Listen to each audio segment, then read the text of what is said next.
For my last Red Dead project, I spent hours following stagecoaches from high above, and while doing that, I wasn't just looking down, I also looked towards the horizon. And then I flew past it. And past that. And past... Why does this world not stop? Red Dead Redemption 2 is beautiful in the snowy mountains, the muddy swamps, the western towns, the prairies, and of course the endless deserts. But the most beautiful view is still from high above, for example from the highest mountain on the map. Well, on the explorable, playable map. Because if you look in the other direction, there are mountains that are much higher.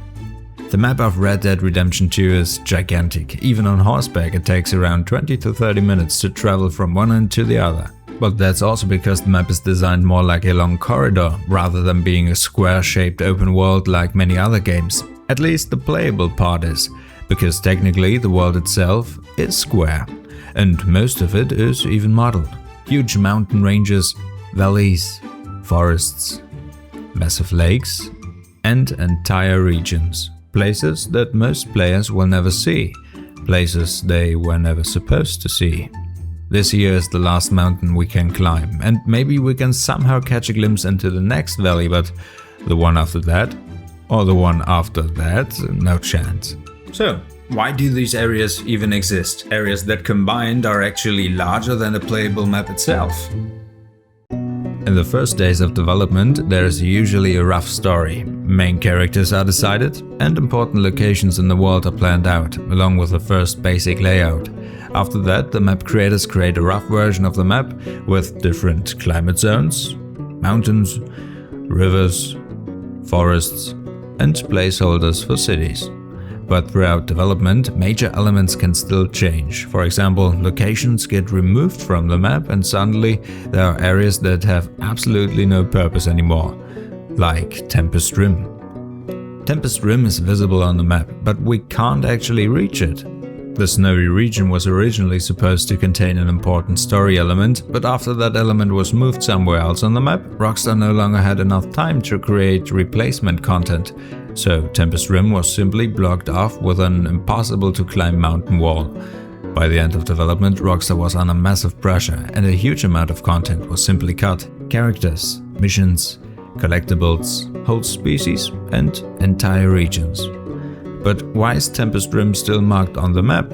Well, maybe there simply wasn't even enough time for that. There were apparently also much bigger plans for the epilogue. It takes place on the old map from Red Dead Redemption 1, which was cleverly integrated into the new map. Well, half of it at least. Because here too, the other side of the river, the beautiful Mexico, was already implemented, but development stopped before it was finished. All the cities and objects from the first game are missing. Only basic vegetation and roads remain hidden behind huge rocks. You can see Mexico from the other side of the river, and of course the fort from the first game sitting on the mountain, but beyond that, there just wasn't enough time. Whether this area was actually planned as playable content or not is unknown, but there are several signs that it wasn't supposed to remain just a pretty background. And Guarma was also supposed to become much bigger. With side missions and new characters, we would have been able to book a ship from Saint-Denis and return to the island again. This content was also cut. Still, exploring is fun, because far beyond the playable border of the island, it remains covered in forests and eventually ends at a river opposite Saint-Denis. Tempest Rim, Mexico, Guarma, all locations that got cut during the final stages of development. But the biggest unused potential is actually the map itself. Nowadays, many gamers are rather unimpressed when the next open world game announces an even bigger map. But 8 years ago, this was still very much a trend. Maybe that explains why Rockstar's map creators preferred being prepared with too much rather than too little. This is the playable map, and this, the complete one. The map has 3 layers: the playable world, the explorable, and the modeled one. The playable world is obvious, everything up until the world boundary. Beyond that, the player is not supposed to travel anymore, but the ground still has collision, meaning you can actually walk on it.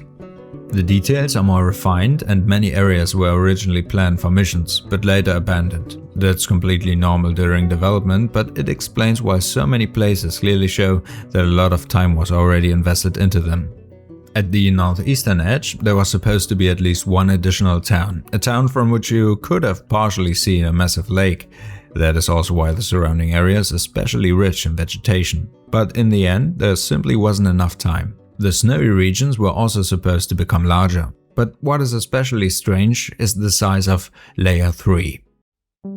If the player reaches this area, they simply fall through the ground, so the only way to look at this part of a map is by using installed mods, miles away from the actual world boundary. Why would you spend time creating terrain here, even though the player will never see it? Although, if you stand in the flat prairie and look into the southern distance, the last thing you see is a massive mountain range extremely far away. And if we go there, we realize this is actually the end of the map, the last thing we can see. To reach it, we covered a distance in just a few seconds that would take the player around 45 minutes on horseback. Looking in the other direction, you can also discover a high mountain. Maybe it is not the absolute final point of the map, but pretty close. So all of this actually has a purpose, and even though we can't see the valleys back here anymore, removing them would probably take more effort than simply keeping them. Just using the same texture mix over and over again can be done very quickly with the right tools. There can also be unnecessary engine problems, like clipping issues if distant areas are being rendered but only parts of the environment actually exist there. So it's simply faster and better to create a gigantic complete map that can be seen all the way into the distance. The philosophy behind this is also interesting, because unlike in the video where we looked behind the scenes of Warhammer's environments, Rockstar's map creators follow a different way of thinking. In Warhammer, the horizon is created through objects and interesting skyboxes, but the approach always requires developers to think, what exactly can the player see? For Rockstar, and generally for open world games, this approach is not effective, because even if I as a developer think the player will never see this, I can never be completely sure. So, with only a few hours of extra work, the entire map is roughly created from the beginning. That way nobody has to worry later about what the player might see in the distance. And there are always places where it becomes obvious the player will never look here, so why put effort into it? Like right behind this hill from a story mission. The massive scale of the Red Dead map is therefore not just another leftover from much bigger ambitions, it is the prettiest, fastest and most reliable choice for developers to make an open world map that looks incredibly even in the distance, even if most of it is never actually seen. Alright, you can find more background videos about amazing games on my channel, including the question, do Red Dead NPCs actually all have their own individual lives?